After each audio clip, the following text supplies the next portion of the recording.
Are you curious if it's worth pursuing certifications? Have others told you that certifications are a waste of time and you don't need them in this industry? Well, in this episode, we're going to talk about 5 benefits of becoming certified. So if you're debating whether or not you should pursue a certification, keep listening.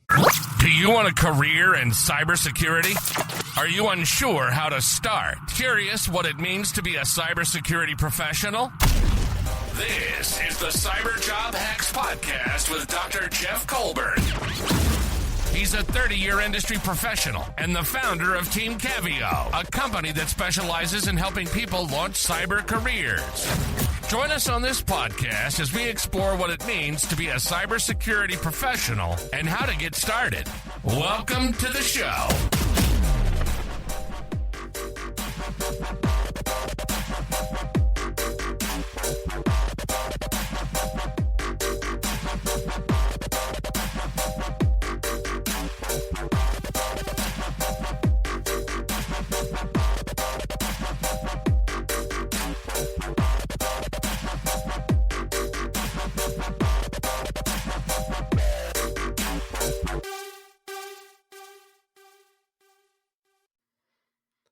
Are you curious if a cyber career is right for you? Do you want to get into cyber and don't know where to start? Are you working in IT and looking to grow? Well, schedule a one-on-one cyber career coaching session with me to discuss where you are currently and how you can best move forward. Go to coaching.cyberjobhacks.com or click the link in the show notes to schedule your session today. Welcome to the Cyber Job Hacks Podcast. I'm your host, Dr. Jeff Colburn. I hear a lot of younger engineers saying that you don't need to be industry certified, and that's just a waste of time. And it kind of reminds me of the late 90s during the tech boom. Back then, the industry was growing. There was, more jobs than qualified people. So you didn't worry about certifications. And to be honest, you didn't have the certifications that you have today. There was no real entry level or mid level. So, I was growing up as a network engineer. So the only certification at that time was an expert level certification, which was the Cisco CCIE. And you really need to know your stuff to become a CCIE. And you also needed access to lab equipment. There was no such thing as virtual back then. So it wasn't until like 98 when Cisco announced the CCNA, and you start having entry level, then the CCNP, which was the mid-level certifications. So, during that boom, people wasn't really thinking about certifications. They weren't pursuing them. You just kind of were, letting your career grow, finding the resources that were available at the time. Well, that all ended, right? The tech bubble burst in early 2000s, and everybody was scrambling for work. So I had gotten my Cisco CCNA in January 1999, and it was just for some reason I saw they had the Cisco CCNA, and I just went and knocked it out. There was no study material really back then. It's just like either you knew routing and subnetting, and you sat the CCNA, and either you passed or you didn't. So I had passed the CCNA, and in the early 2000s, I kind of saw where things were going after the tech industry was collapsing. I knew it was just a matter of time before my employer laid me off. So even though I was working for a Cisco competitor, right, I was working for Nortel, I obtained my Cisco CCNP. And it was funny because, when I was interviewing for jobs after I got laid off in the summer of 2002. People ask me, "Oh, where's your number? Why didn't you get your number?" And basically they asked me why I didn't have my Cisco CCIE number. But I had my CCNP. So after a few interviews of going through that, like, well, why aren't you a CCIE? I happened to across a company that was trying to increase their Cisco partner level. So Cisco partners are companies that resell Cisco equipment. So in order to improve their partner level, they need Cisco certified engineers. So I happen to have my CCNP, and that's what got me the job, right? At that time, there's a lot of qualified engineers out on the street. I had friends getting getting their real estate licenses. They were going back to school just because the jobs weren't there, that the industry was the worst I've ever seen it. And, I was just fortunate. I had my CCNP. A company needed a CCNP.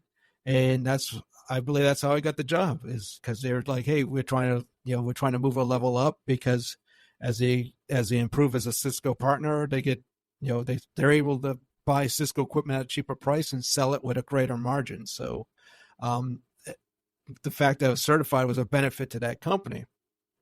Now, of course, when I joined that company, I took a pretty good pay cut, right? So while I was working for that company, I did pursue my CCIE, right? So I was tired of hearing, like, why didn't you have your number?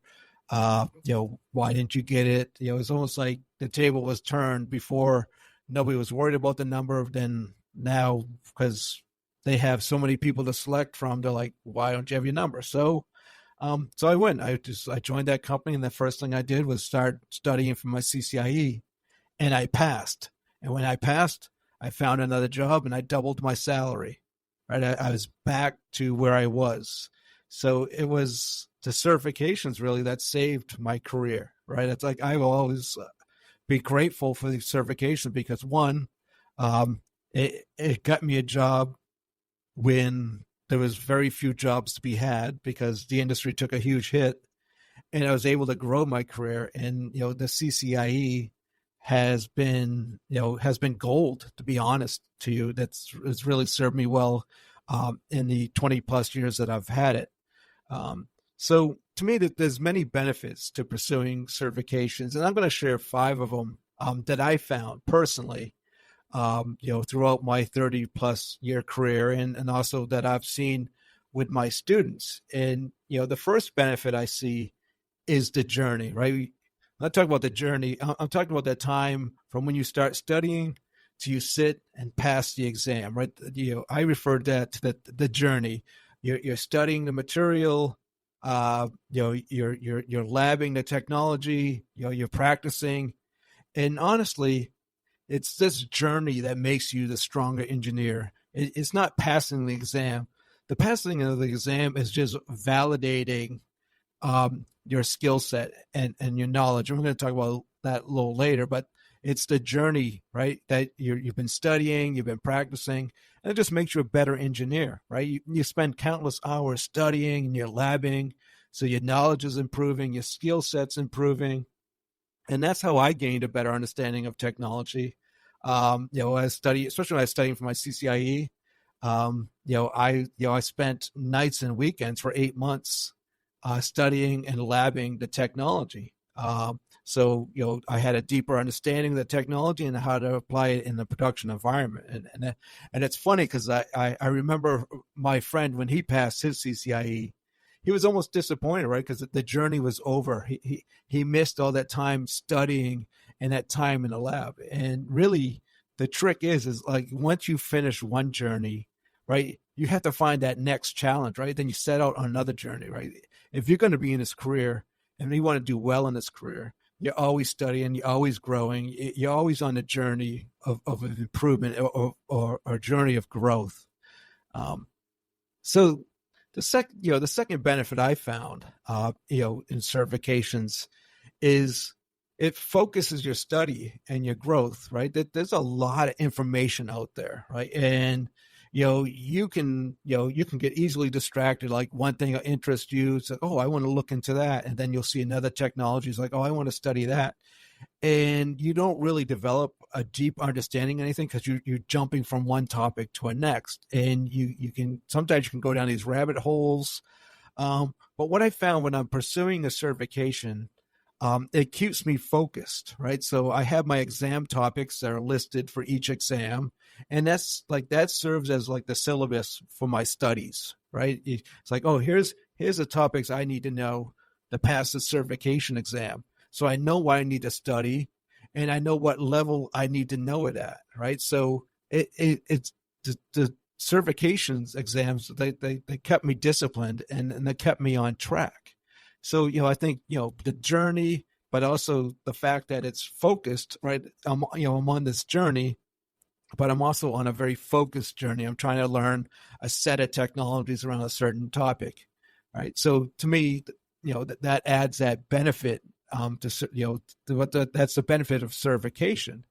The other thing, the third benefit I think I found, and honestly, this is what saved me, back in the early 2000s, is value added resellers need certified engineers for their partner levels with vendors. Like, so you have companies who sell vendor hardware along with the professional services. So they're called value added resellers. And also another term we use is partners. So for instance, if you're a Cisco partner, you resell Cisco equipment along with your professional services. And the bigger the partner you are, or the higher your partner level, the cheaper, discounts, or the greater discounts you're going to get on that vendor hardware. So that means you can the company can be competitive with their price and still enjoy good margins. But, so in order to achieve these partner levels, they have these requirements. And one of them is a minimum number of engineers at each certification level. So for example, I'll use Cisco again, because that's what I'm most familiar with. If you're going to reach the highest level of Cisco partnership, it's going to require that company to have a certain number of CCIEs along with CCNPs and CCNAs, right? So by having those certifications, it's going to create more opportunities for you, right? So you have these large VARs that hire thousands of engineers. But their people have to be certified, right? Because they're trying to hold like platinum level, partner status.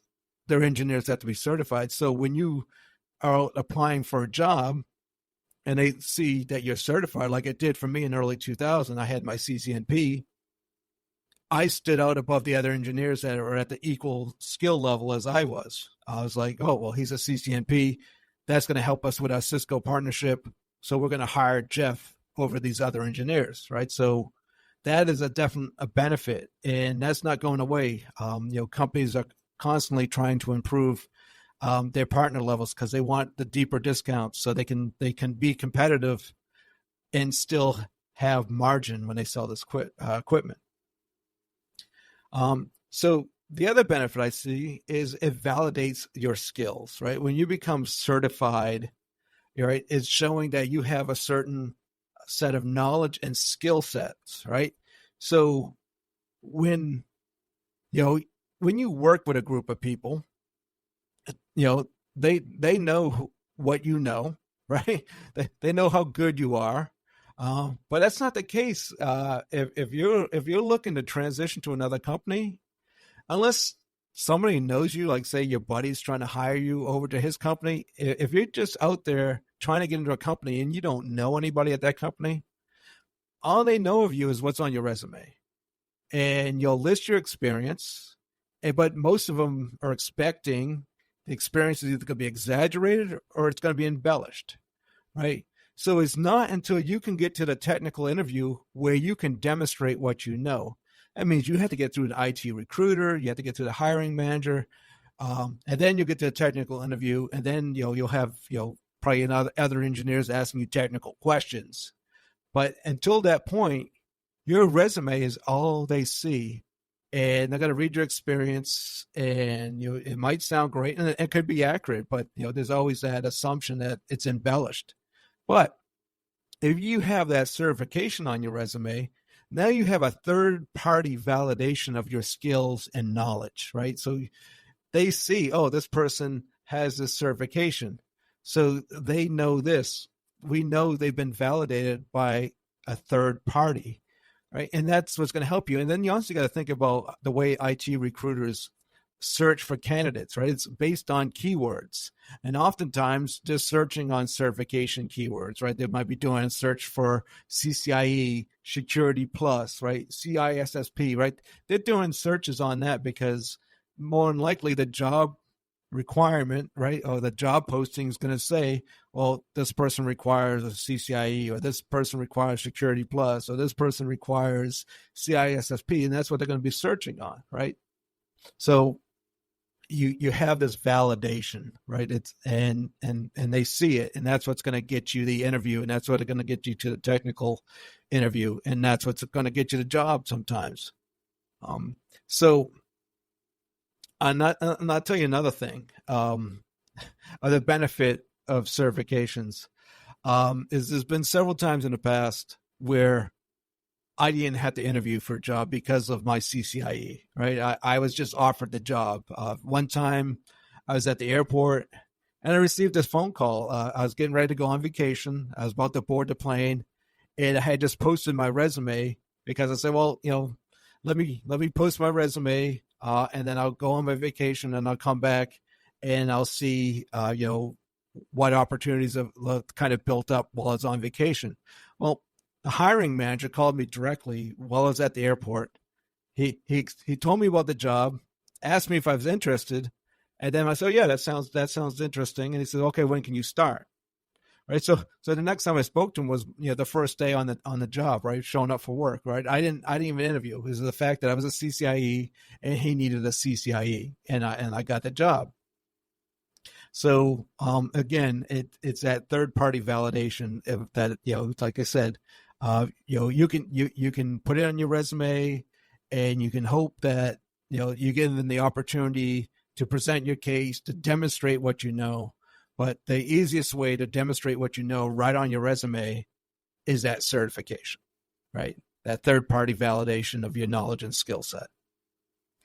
So, the last benefit I want to talk about, I think has been beneficial with certification is when you look at a certification, you kind of understand what skills and knowledge is expected at certain career levels, right? Because you look at the certification, be it an entry level certification, a mid level certification, an expert certification, you can see what is expected of you to know at that level, right? So as you're trying to make that move, say you're entry level and you're trying to make a mid level move, right? You're trying to make that step up, right? You know what to study. You know what people are going to be looking for, it to become that mid-level, right? That's going to make you that attractive mid-level engineer when you try to either make an internal promotion or you just try to step out to another company and try to make that step from entry to mid-level or mid-level to expert, right?